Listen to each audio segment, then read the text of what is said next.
Discuss this further with Latin America analyst Colin Harding, who joins me now live from Manchester in the UK. Colin, good to see you.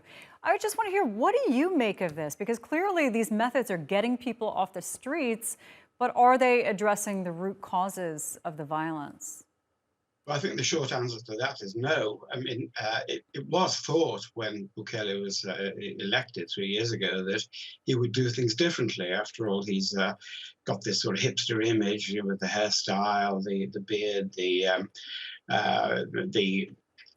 familiarity with social media, the obsession with Bitcoin, the vision of a futuristic city, a Bitcoin city. And so there were hopes that perhaps he would tackle some of the underlying causes of the violence, the alienated youth, lack of opportunities, inequality, and so on.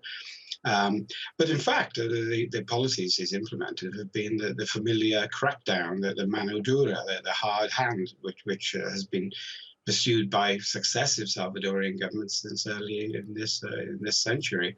But he's done it better, very effectively, in the sense that crime rates have gone down, a lot of gang members have been locked up, and people are responding positively with very high approval ratings from the president.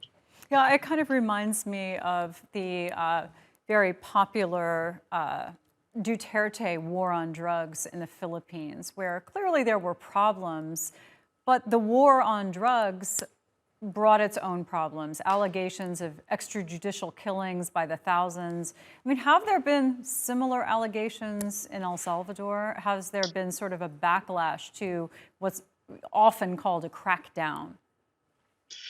Well, they have, in the sense that the one or two opposition media outlets which have been drawing attention to the disappearances, the deaths in custody, the arbitrary arrests of people just on suspicion of the way they look, and so on. And the organizations, international outfits like the Human Rights Watch and the Inter-American Commission on Human Rights, and indeed the United Nations, have all expressed concern about the arbitrary nature of this crackdown, as you say. But it doesn't appear to bother the president, or indeed his many supporters. And Bukele dismisses such complaints by saying, well, I'm more concerned about the human rights of the majority of the population, who are decent and law-abiding, and not so much the human rights of the gangsters.